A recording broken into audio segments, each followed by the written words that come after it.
أعوذ بالله من الشيطان الرجيم. بسم الله الرحمن الرحيم. يا أيها الذين آمنوا أطيعوا الله وأطيعوا الرسول ولا تبطلوا أعمالكم.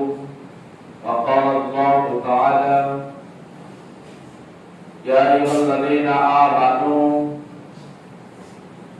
لا تلهكم أموالكم ولا أولادكم عن ذكر الله ومن يفعل ذلك فأولئك هم الخاسرون.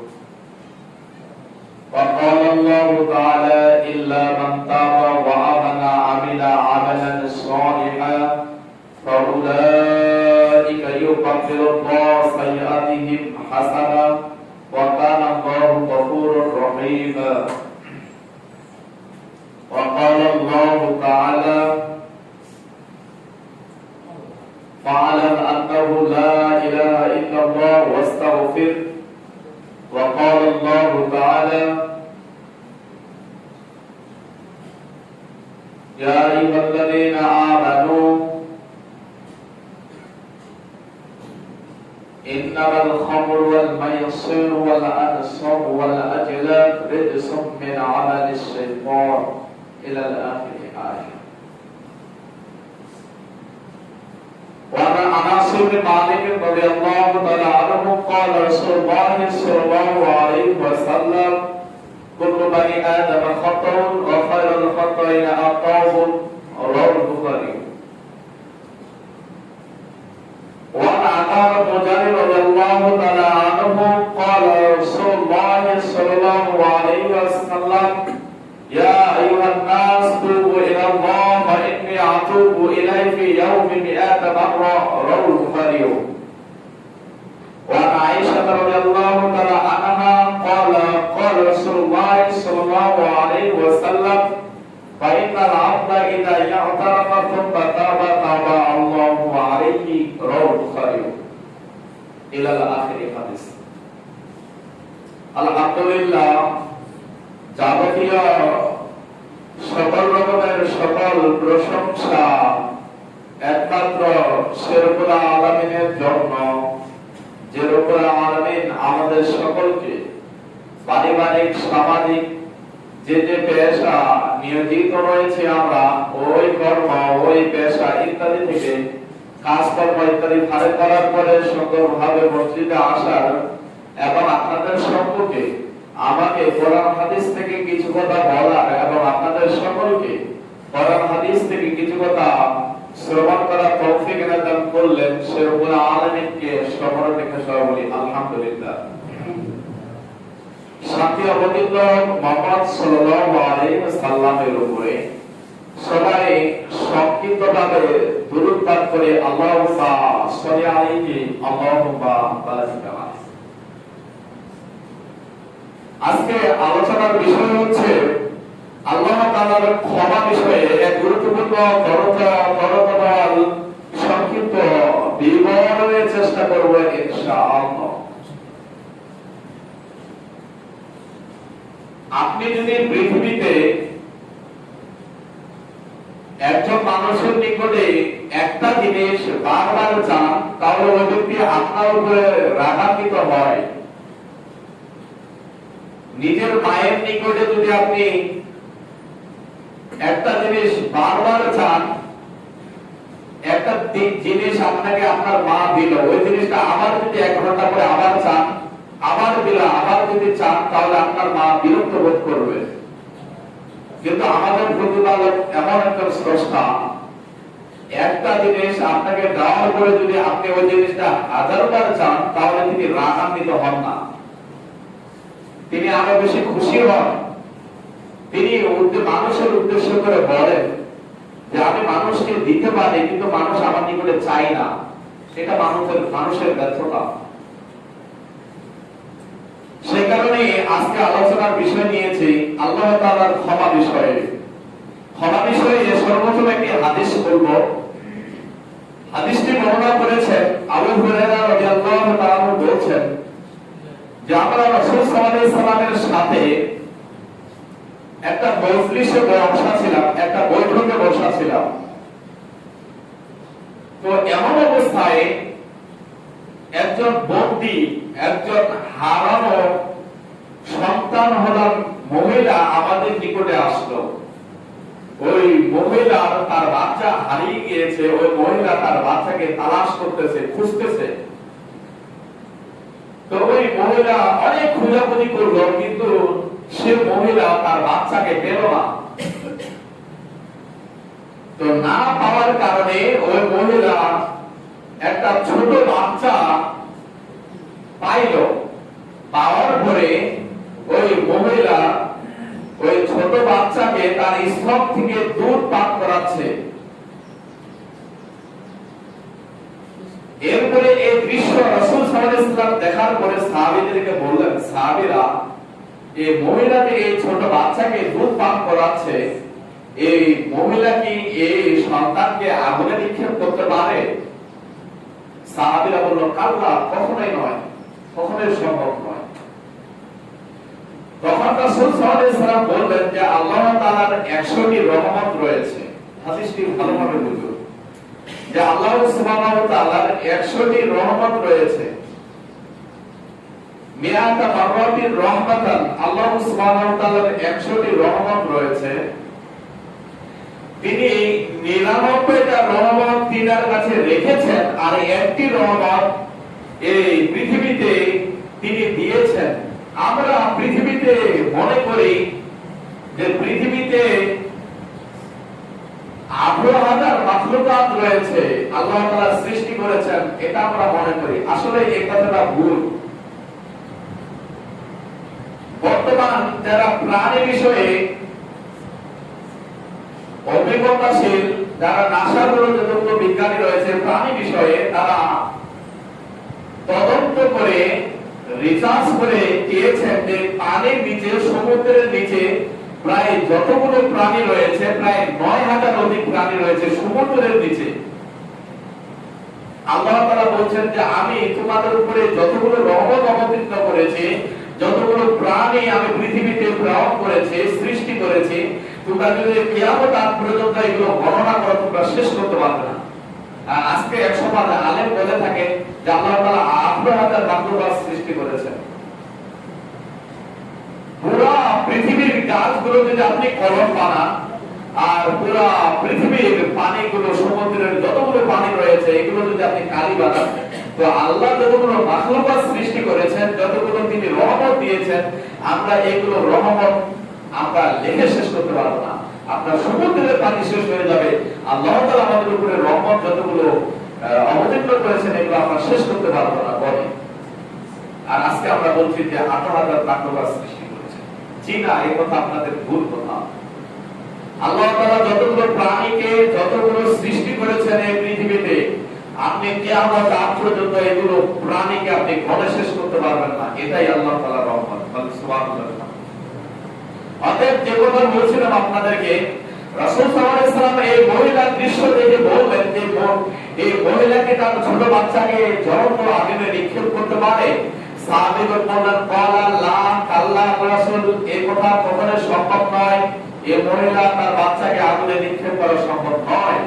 তখন রাসূল সাল্লাল্লাহু আলাইহি ওয়াসাল্লাম বললেন যে আল্লাহ তাআলার 100টি রহমত রয়েছে, তিনি শুধুমাত্র এই 100টা রহমতের মধ্যে 1% একটা রহমত তিনি পৃথিবীতে মানুষের উপরে, পৃথিবীতে যতগুলো প্রাণী রয়েছে এর মধ্যে তিনি দিয়েছেন। আর 99টা রহমত তিনি নিজের কাছে রেখেছেন, 99টা দয়া তিনি নিজের কাছে রেখেছেন। তো একটা রহমত যে আল্লাহ সুবহানাহু ওয়া তাআলা আমাদেরকে দিয়েছেন, এর কারণে আমরা আমাদের সন্তান, আমাদের ছেলে মেয়েদেরকে, আমাদের স্ত্রীদেরকে, আমাদের পিতামাতাদেরকে আমরা ভালোবাসি। অনেকজনকার কারণে জীবন দেয়, অনেকজনকার জন্য জীবন দেয়। সুতরাং এটা হচ্ছে একটা ভালোবাসার টানে। তো সুতরাং একজন ব্যক্তি যদি অন্যের জন্য জীবন দিতে পারে, তাহলে কতটুকু ভালোবাসা রয়েছে। আর আল্লাহ তাআলা 99টা রহমতের মধ্যে এই পৃথিবীতে যতগুলো প্রাণী রয়েছে একটা রহমত দিয়েছেন। আবার রহমতটা ভাগ হয়েছে, মানুষ কিছু রহমত পেয়েছে, গরু ছাগল কিছু রহমত পেয়েছে, ইত্যাদি ইত্যাদি রয়েছে। আপনার গরুর বাচ্চার গায়ে যদি কিছু লাগে ময়লা, তাহলে ওই গাভী যেহেতু তার মাধ্যমে সেটা পরিষ্কার করে দেয়, তাহলে গরু তার বাচ্চাকে ভালোবাসে, প্রতিটি প্রাণী তার বাচ্চাকে ভালোবাসে। সুতরাং আপনার বাড়িতে যে মুরগি রয়েছে, এই মুরগির ছোট ছোট যে বাচ্চা রয়েছে, হঠাৎ যদি কোনো কাক আসে, দেখবেন ওই মুরগি তার বাচ্চাদেরকে তাদের পেটের মধ্যে করে দেয়। সুতরাং মুরগি তার বাচ্চাদেরকে ভালোবাসে, তাহলে মুরগিরও তার বাচ্চার উপরে দয়া রয়েছে। সুতরাং পৃথিবীতে যতগুলো প্রাণী রয়েছে, সমস্ত প্রাণীর উপরে তার মায়ের দয়া রয়েছে। সুতরাং আমাদের সন্তান সন্ততি, আমাদের পিতামাতা ইত্যাদির উপরে দয়া রয়েছে, রহমত রয়েছে। এই রহমত দয়া আসলো কোথায় থেকে? আল্লাহ যে একটা রহমত অবতীর্ণ করেছেন আমাদের উপরে, তার একটি অংশ আমরা। আর 99টা রহমত তিনার কাছে রেখেছেন। তিনি এই 99টা রহমত দিয়ে তিনি কিয়ামতের দিন তার বান্দাদেরকে সাফা করে, তার বান্দাদের উপরে রহমত করে জান্নাত প্রদান করবেন। বলেন সুবহানাল্লাহ। তো জান্নাত কিভাবে প্রদান করবেন, এই আলোচনা তাহলে অনেক বড় আলোচনা রয়েছে, একটি বিশাল বড় হাদিস এসেছে। আল্লাহ তাআলা কিয়ামতের দিন, হাদিসটি সংক্ষিপ্তভাবে বলে দিই বোঝার জন্য আলোচনাটা, যে আল্লাহ সুবহানাহু ওয়া তাআলা কিয়ামতের দিন যারা মুমিন হবে তাদেরকে সুপারিশ করার জন্য আল্লাহ সুবহানাহু ওয়া তাআলা অনুমতি দিবেন। আপনার যদি ঈমান থাকে, আপনি যখন জান্নাতে যাবেন, তখন আপনার অধীনস্থ যতগুলো মানুষ রয়েছিল, যাদের ঈমান রয়েছে, ঈমান থাকার কারণে যারা পাপের কারণে জাহান্নামে গিয়েছে, তাদের জন্য আপনি মুমিন হয়ে আপনাকে সুপারিশ করার জন্য আল্লাহ সুবহানাহু ওয়া তাআলা অনুমতি দিবেন। কিয়ামতের দিন 3 রকমের মানুষ সুপারিশ করার জন্য আল্লাহ সুবহানাহু ওয়া তাআলা তাদেরকে নির্ধারণ করবেন, বা আল্লাহ সুবহানাহু ওয়া তাআলা 3 রকমের মানুষকে সুপারিশ করার জন্য বলবেন। প্রথম নাম্বার সুপারিশ করতে পারবে নবীগণ, দ্বিতীয় নাম্বার সুপারিশ করতে পারবে শহীদ, তৃতীয় নাম্বার মুমিন সুপারিশ করতে পারবে ঈমানদার ব্যক্তিগুলো। তো আল্লাহ সুবহানাহু ওয়া তাআলা সর্বশেষে ঈমানদার ব্যক্তিদেরকে ডেকে বলবেন যে তোমরা জাহান্নামে যাও, জাহান্নামে যাওয়ার পরে তোমরা দেখবে কোন ব্যক্তির ঈমান যদি 1 পয়সা সমপরিমাণ, একটাকে যত বড় এতটুকু যদি কোন ব্যক্তির ঈমান থাকে, তোমরা তাদেরকে জাহান্নাম থেকে বের করে নিয়ে আসো। তখন মুমিনগণ জাহান্নামে যাবে। আল্লাহ তাআলা বলবেন যে তোমরা জাহান্নাম থেকে বের করে নিয়ে আসো যাদের ঈমান 1 টাকা সমপরিমাণ রয়েছে। মুমিনগণ জাহান্নামে যাবেন, জাহান্নামে তালাশ করার পরে যাদের ঈমান 1 টাকা সমপরিমাণ ঈমান রয়েছে, তাদেরকে জাহান্নাম থেকে বের করে নিয়ে আসবেন। বের করে নিয়ে আসার পরে হামদাল নাহার একটা রয়েছে, এই নহরে তাদেরকে গোসল করানো হবে। গোসল করানোর পরে তাদেরকে জান্নাত দেওয়া হবে। এরপরে আল্লাহ তাআলা আবার বলবেন, মুমিনদেরকে আবার বলবেন যে যাদের ঈমান রয়েছে 1 দিনারের অর্ধেক, 1 টাকার অর্ধেক যাদের ঈমান রয়েছে, তোমরা জান্নাতে যাও, তাদেরকে জান্নাত থেকে, তোমরা জাহান্নামে যাও, তোমরা তাদেরকে জাহান্নাম থেকে বের করে নিয়ে আসো। আবার মুমিনগণ জাহান্নামে যাবেন, যাওয়ার পরে যাদের ঈমান 1 দিনারের অর্ধেক রয়েছে, তাদেরকে জাহান্নাম থেকে বের করে নিয়ে আসবেন। এরপরে আল্লাহ তাআলা আবার বলবেন যে তোমরা জাহান্নামে যাও, যাদের ঈমান সরিষা পরিমাণ রয়েছে, তোমরা তাদেরকে জাহান্নাম থেকে বের করে নিয়ে আসো। পুনরায় মুমিনগণ জাহান্নামে যাবেন, যাওয়ার পরে যাদের ঈমান সরিষা পরিমাণ রয়েছে, ওই ব্যক্তিদেরকে জাহান্নাম থেকে বের করে নিয়ে আসবেন।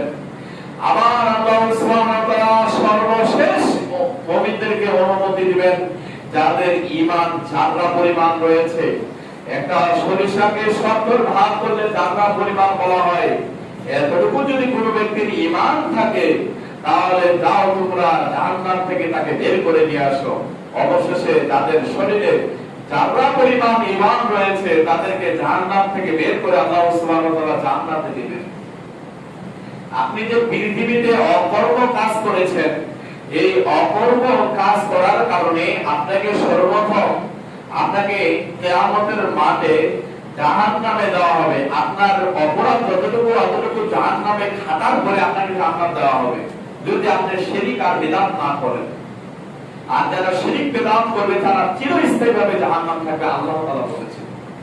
তো সুতরাং এই হাদিস থেকে দুটো শিক্ষা পাওয়া যায়। প্রথম নাম্বার শিক্ষা, আল্লাহর দয়া। দেখুন, আপনি জাহান্নাম যাওয়ার পরে আপনার শরীরে যারা পরিমাণ ঈমান রয়েছে, আল্লাহ তাআলা আপনাকে জান্নাত দিচ্ছেন।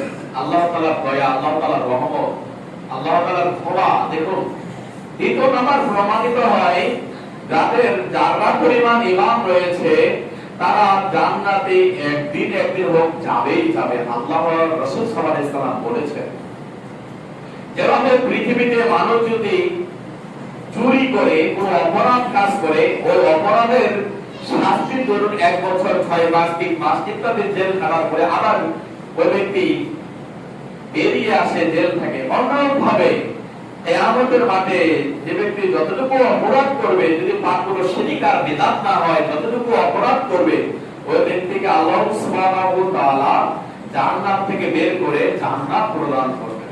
এই হাদিস থেকে বোঝা যাচ্ছে। অতএব কথা বাড়াবো না, এই হাদিসগুলো থেকে এতটুকু শিক্ষা পাওয়া যায়, আল্লাহ তাআলার 99টি রহমত রয়েছে। এই রহমত দ্বারা তিনি কিয়ামতের মাঠে তিনার উম্মতদেরকে শাফাআত করবেন। আরেকটা হাদিস থেকে আপনি স্পষ্ট বুঝতে পারবেন। আনাস ইবনে মালিক রাদিয়াল্লাহু তাআলা বর্ণিত, তিনি বলছেন, রাসূল সাল্লাল্লাহু আলাইহি ওয়াসাল্লাম বলছেন, ইয়া ইবনে আদম, হে আদমের সন্তান, তোমরা যদি কিয়ামতের মাঠে, কিয়ামতের দিনে যদি আসমান জমিন এই সমপরিমাণ পাপ নিয়ে যদি আমার নিকটে হাজির হও, হে আদমের সন্তান শুনে রেখো, তোমরা যদি কিয়ামতের মাঠে আসমান জমিন এই সমপরিমাণ পাপ নিয়ে যদি আমার নিকটে হাজির হও, ইল্লা শিরকা, সেগুলো পাপ যদি শিরক বাদে হয়ে থাকে, সেগুলো পাপের মধ্যে যদি শিরক পাপ না থাকে, ফাগফিরুল্লাহু, আমি আল্লাহ ইচ্ছা করলে সেগুলো পাপ আমার দয়ার মাধ্যমে, আমার রহমতের মাধ্যমে আমি ক্ষমা করে দেব। বলেন সুবহানাল্লাহ। তাহলে হাদিসটা দেখুন, আল্লাহ তাআলার দয়া কতটুকু রয়েছে। আনাস বলছেন যে রাসূল সাল্লাল্লাহু আলাইহি ওয়াসাল্লাম বলছেন যে আদম সন্তান কিয়ামতের মাঠে, আমরা পৃথিবীতে যতগুলো মানুষ রয়েছে সকল মানুষই কিন্তু আদম সন্তান। তো আদম সন্তান যদি আল্লাহ তাআলার নিকটে আসমান জমিন এতটুকু পাপ নিয়ে যদি হাজির হয়, সেগুলো পাপের মধ্যে যদি শিরক না থাকে, তাহলে আদম সন্তানকে আল্লাহ তাআলা ক্ষমা করে দিবেন। তাহলে আল্লাহ তাআলার দয়া, আল্লাহ তাআলার রহমত দেখুন।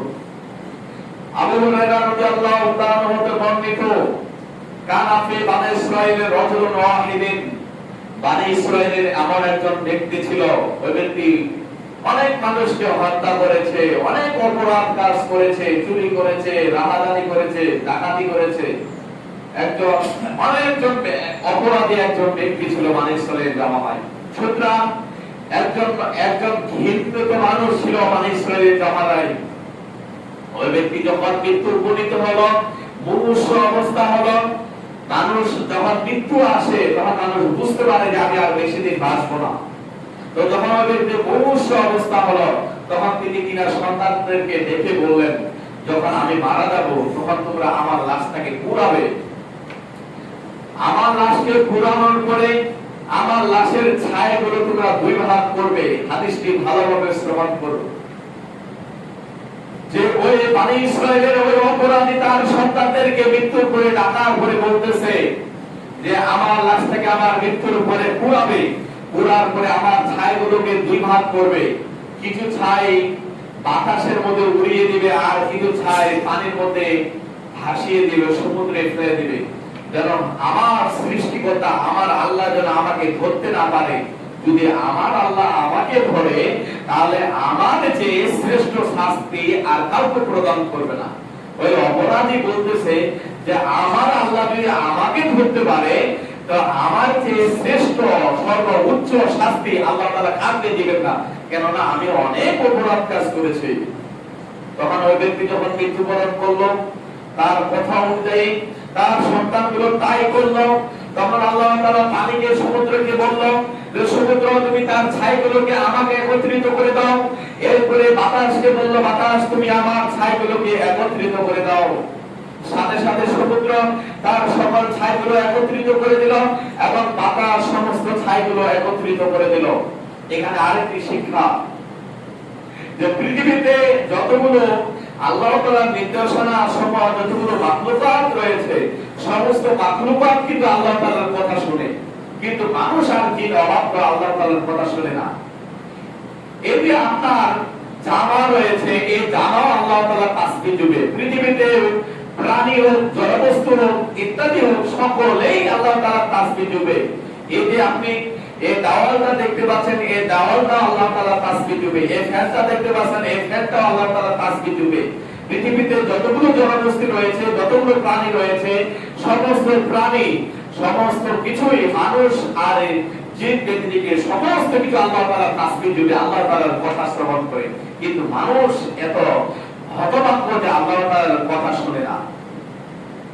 তো রাসূল সাল্লাল্লাহু আলাইহি ওয়াসাল্লাম বলেন যে আল্লাহ তাআলা ওই বাতাসকে বলল, বাতাস তুমি ছাইগুলোকে একত্রিত করে দাও, পানিকে বলল তুমি ছাইগুলোকে একত্রিত করে দাও। আল্লাহ তাআলার কথা অনুযায়ী বাতাস এবং পানি দুটা অংশ ছাই একত্রিত করলো। একত্রিত করার পরে আল্লাহ সুবহানাহু ওয়া তাআলা পূর্ণায় তাকে আত্মা প্রদান করলেন। আত্মা প্রদান করার কারণে ওদেরকে আবার জাগ্রত হলো। জাগ্রত হওয়ার পরে আল্লাহ তাআলা সর্বপ্রথম তাকে জিজ্ঞেস করলেন যে তুমি এগুলো কাজ করেছো তোমার সন্তানের দ্বারাই, তোমার মরার পরে তোমাকে পুরানো হবে, তোমার ছাইগুলো দুই জায়গায় ফেলে দিবে, এগুলো তুমি কেন করেছো? তখন ওই ব্যক্তি বলতেছে যে আল্লাহ আমি এই কাজটা করেছি তোমার ভয়ে। তখন আল্লাহ তাআলা খুশি হয়ে বলতেছে যে তুমি যদি আমার ভয়ে এগুলো কাজ করে থাকো, যাও আমি আল্লাহ তোমাকে ক্ষমা করে দিলাম। বলেন সুবহানাল্লাহ। তাহলে দেখুন আল্লাহ তাআলার ক্ষমা কতটুকু রয়েছে। সূরাতুল জুমারের 53 নম্বর আয়াতের মধ্যে উল্লেখ করেছেন আল্লাহ তাআলা, কুল হে মুহাম্মদ আপনি বলে দিন, ইয়া ইবাদি আপনার বান্দাদেরকে, আসরাফু আলা আনফুসিহিম যারা নিজেদের উপরে অত্যাচার করেছে, জুলুম করেছে, স্বৈরাচার করেছে, লা তাকনাতু মির রাহমাতিল্লাহ তারা যেন আল্লাহ তাআলার রহমত থেকে নিরাশ না হয়। ইন্নাল্লাহ ইয়াগফিরু যুনুবা জামিআ তারা যদি আল্লাহ তাআলার নিকটে ক্ষমা চায়, আমি আল্লাহ তাদের সকল পাপকে ক্ষমা করে দেব। ইন্নাল্লাহা গফুরুর রহিম আমি আল্লাহ ক্ষমাশীল এবং অত্যন্ত দয়াবান। এই আয়াতে আল্লাহ তাআলা তিনটা কথা বলেছেন। প্রথম নাম্বার কথা, মুহাম্মদ আপনি শুধুমাত্র আপনার বান্দাদেরকে বলে দিন যারা পাপ করেছে, অন্যায় কাজ করেছে, যারা পাপ করেছে, অন্যায় কাজ করেছে। তৃতীয় নাম্বার, তারা যেন আমার নিকটে ক্ষমা চায়, আমি আল্লাহর সকল পাপকে ক্ষমা করে দেব। তাহলে তৃতীয় নাম্বার বাক্য আল্লাহ সুবহানাহু ওয়া তাআলার যে মানুষ যদি আল্লাহ তাআলার নিকটে ক্ষমা চায় তাহলে আল্লাহ তাআলা আমাদেরকে ক্ষমা করে দিবেন। এই আয়াতে বোঝা যাচ্ছে আল্লাহ তাআলার নিকটে আমাদেরকে ক্ষমা চাইতে হবে। অন্যত্র একটি হাদিস এসেছে, মিশকাতে এসেছে 202 পৃষ্ঠার 3 লাইনের নিচে 2327 নম্বর হাদিস।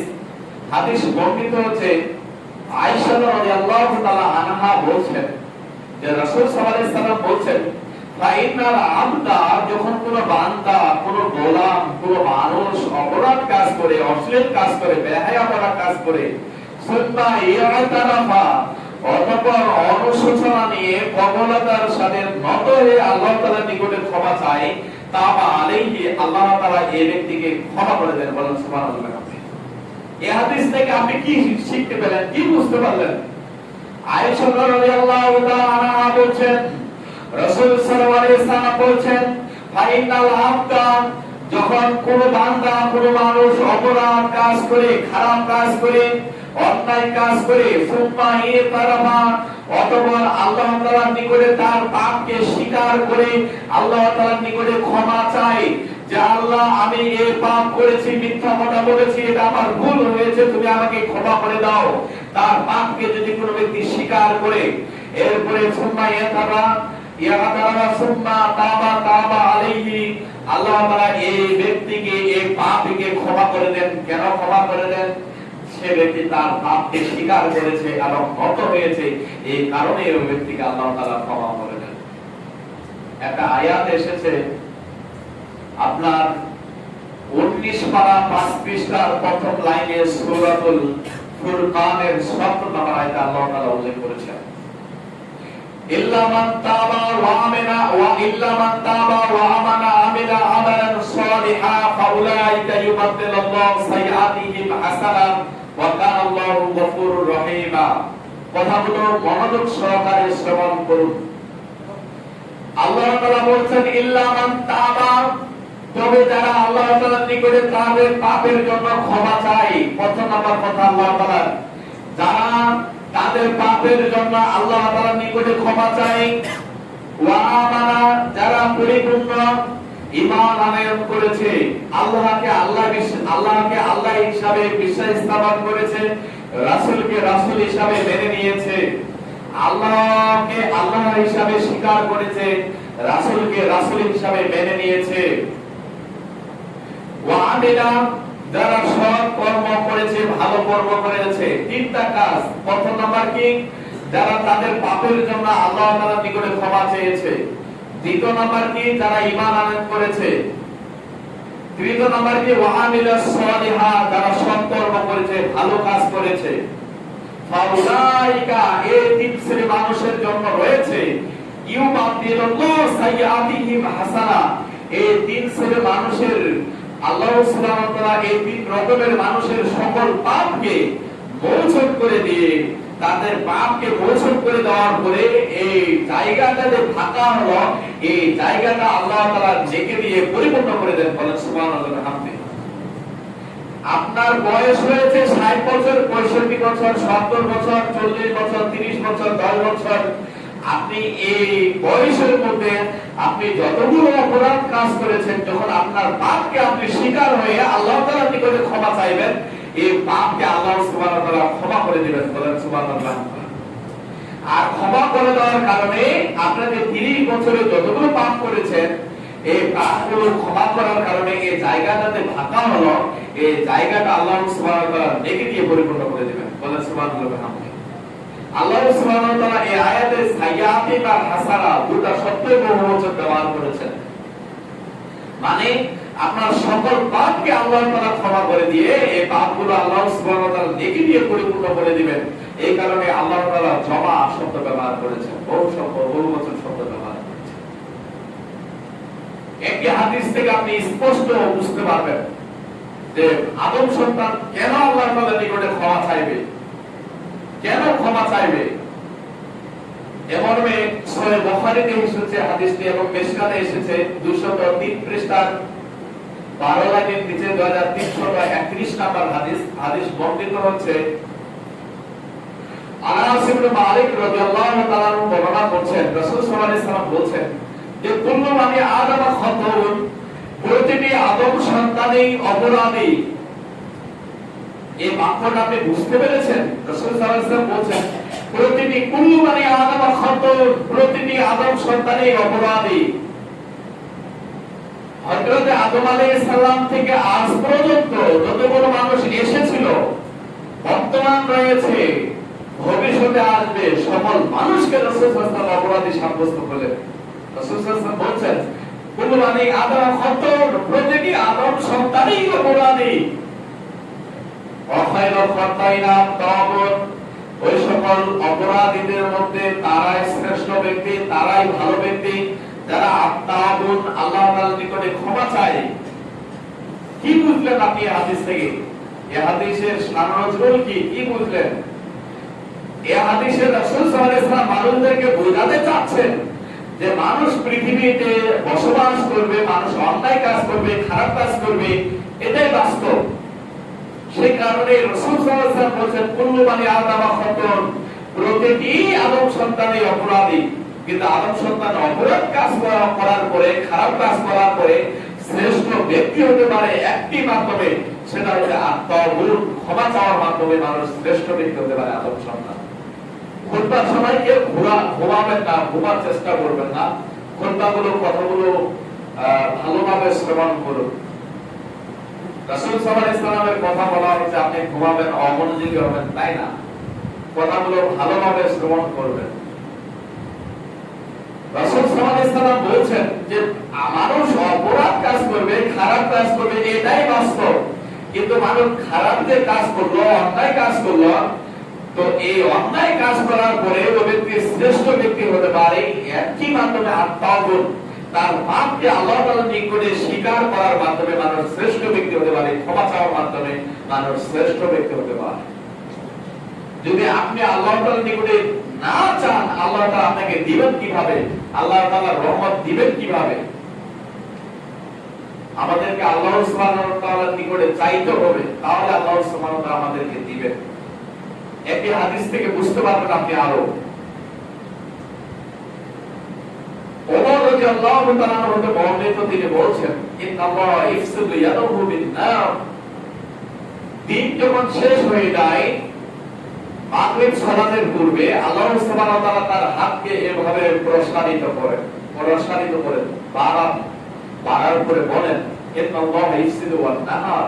যারা তোমরা পৃথিবীতে অপরাধ কাজ করেছো, খারাপ কাজ করেছো, যারা তোমরা পৃথিবীতে এই দিনের মধ্যে তোমরা অপরাধ কাজ করেছো, খারাপ কাজ করেছো, তোমরা আমার নিকটে ক্ষমা চাও। আমি আল্লাহ নিজের হাতকে এভাবে প্রসারিত করেছি, তোমরা আমার নিকটে ক্ষমা চাও, আমি আল্লাহ ক্ষমা করে দিব। বলেন সুবহানাল্লাহ। এরপর রাত্রি যখন শেষ হয়ে যায়, ফজরের সালাতের পূর্বে আল্লাহ তাআলা তার হাতকে এভাবে প্রসারিত করেন। প্রসারিত করার পরে তিনি বলেন যে তোমরা যারা রাত্রে অপরাধ কাজ করেছো, তোমরা আমার নিকটে ক্ষমা চাও, আমি আল্লাহ তোমাদেরকে ক্ষমা করে দেব। বলেন সুবহানাল্লাহ। তাহলে আল্লাহ তাআলা দিনের শেষে এবং রাতের শেষে তার নিজের হাতকে প্রসারিত করেন শুধুমাত্র মানুষের জন্য, অন্য কোনো মাখলুকাতের, অন্য কোনো মানুষের জন্য নয়, শুধুমাত্র মানুষের জন্য আল্লাহ তাআলা নিজের হাতকে প্রসারিত করেন, তোমরা আমার নিকটে ক্ষমা চাও, আমি তোমাদেরকে ক্ষমা করে দেব। তাহলে আল্লাহ তাআলার দয়া দেখুন। আরেকটা দয়া, আরেকটা হাদিস থেকে আপনি স্পষ্ট বুঝতে পারবেন আল্লাহ তাআলার দয়া। হাদিসটি বর্ণনা করেছেন আবু হুরায়রা রাদিয়াল্লাহু তাআলা বর্ণনা করেছেন। হাদিসটি ভালোভাবে শ্রবণ করুন।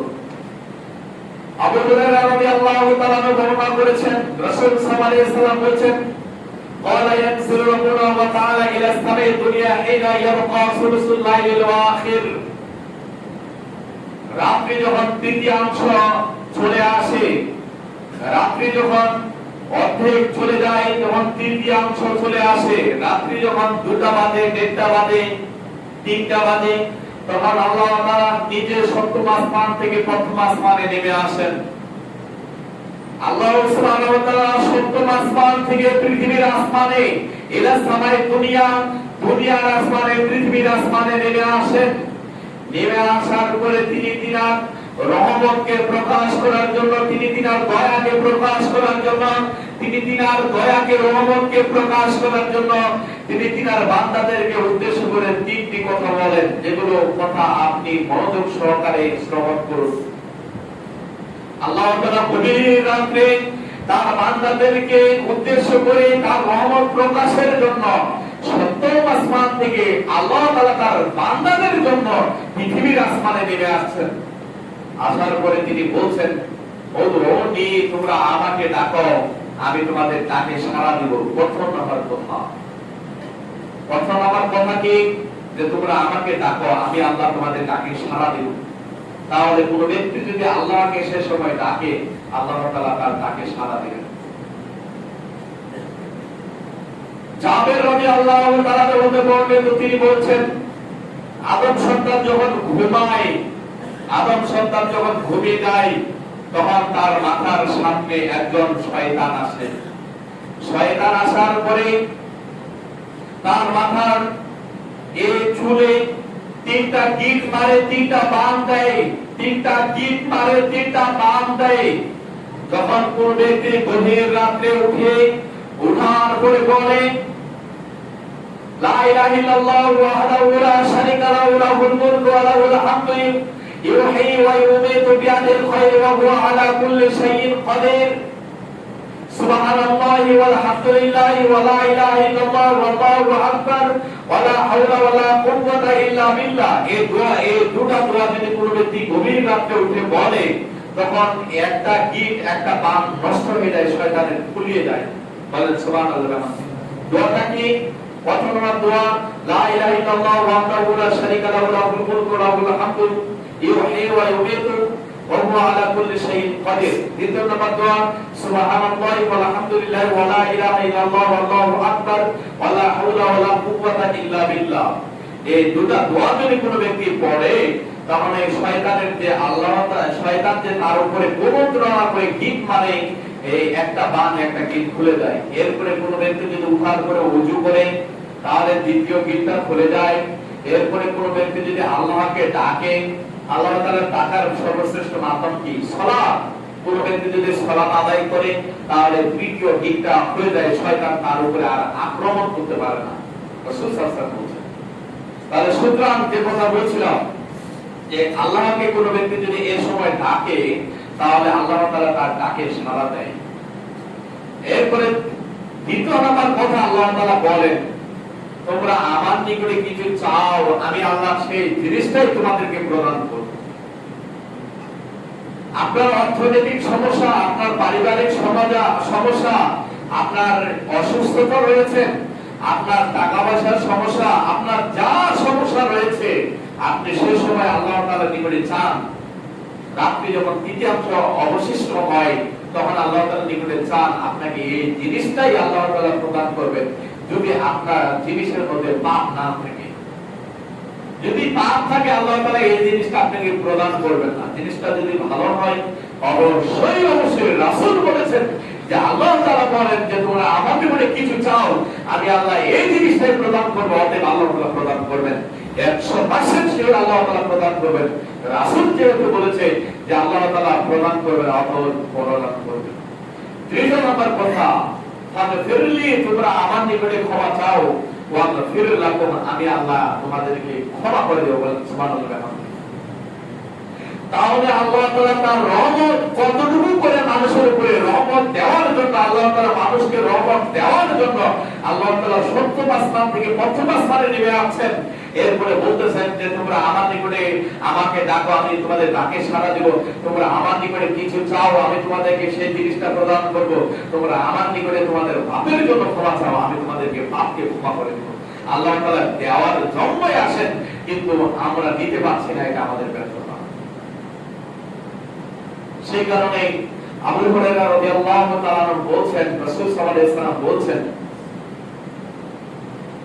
রাসূল সাল্লাল্লাহু আলাইহি ওয়াসাল্লাম বলছেন, ওয়াল্লাযী নাফসি বিয়াদিহি লাউ লাম তুযনিবু যাহাবাল্লাহু বিকুম ওয়া লাউ জাআ বিকওমিন ইযনিবুনা ফায়াগফির লাহুম। রাসূল সাল্লাল্লাহু আলাইহি ওয়াসাল্লাম বলছেন যে সেই সত্তার কসম, যে সেই আল্লাহর কসম, যে আল্লাহর হাতে মুহাম্মদ সাল্লাল্লাহু আলাইহি ওয়াসাল্লামের প্রাণ রয়েছে, ওই আল্লাহর কসম করে আমি বলছি, লাউ লাম তুযনিবু যাহাবাল্লাহু বিকুম, আদম সন্তান যদি অপরাধ কাজ না করত, খারাপ কাজ না করত, আল্লাহ তাআলা আদম সন্তানকে ধ্বংস করে দিতেন। ওয়াজাবে কওমিন, আদম সন্তানের পরিবর্তে আল্লাহ তাআলা পৃথিবীতে অন্য জাতিকে, অন্য কওমকে সৃষ্টি করতেন, বানাতেন, নির্মাণ করতেন। এই যে নেবরুনা, ওই জাতিগুলো অন্য জাতিতে বানাতেন, ওই জাতিগুলো অপরাধ কাজ করত, তাবা আল্লাহ তাআলার নিকটে তারা ক্ষমা চাইতো, তাবা আলাইহি, আল্লাহ তাআলা তাদেরকে ক্ষমা করে দিতেন। বলেন সুবহানাল্লাহ। এই হাদিস থেকে শিক্ষা যেটা, প্রথম নাম্বার শিক্ষা হচ্ছে আল্লাহ তাআলা আমাদেরকে অপরাধ কাজ করার জন্য অনুমতি দেননি। যে আদম সন্তান যদি অপরাধ কাজ না করতো আল্লাহ তাআলা আদম সন্তানকে ধ্বংস করে দিতেন।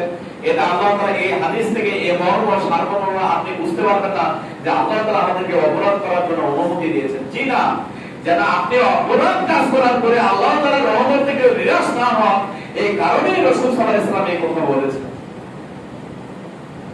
আর আমরা যেন আল্লাহ তাআলার নিকটে ক্ষমা চাই, এই কারণেই রাসূল সাল্লাল্লাহু আলাইহি ওয়াসাল্লাম এই কথা বলেছেন। একই হাদিস বলে আলোচনা শেষ করে দিব আজকে আলোচনা। আনাস রাদিয়াল্লাহু তাআলা হতে বর্ণিত, তিনি বলছেন, কানা ফি বানি ইসরাঈলা আইতু ফিস সাফার, আজ থেকে ৫৫০০ বছর পূর্বে বানি ইসরাঈলের একজন ব্যক্তি সফরে গিয়েছে। সফরে যাওয়ার পরে ওই ব্যক্তির মনটা, ওই ব্যক্তির উটটা, ওই ব্যক্তির মনটা ওই ব্যক্তির কাছ থেকে হারিয়ে গিয়েছে। মরুভূমিতে যাওয়ার পরে, মরুভূমির রাস্তা আপনি চিনতে পারবেন না, মরুভূমির বাম দিকে তাকাবেন মরুভূমির বালা, ডান দিকে তাকাবেন পাথর ইত্যাদি ইত্যাদি, চতুর্পাশে বালা পাথর পাহাড় ইত্যাদি। মরুভূমির রাস্তা শুধুমাত্র উট চিনতে পারে, এর ব্যতিরিক্ত অন্য প্রাণী চিনতে পারে না।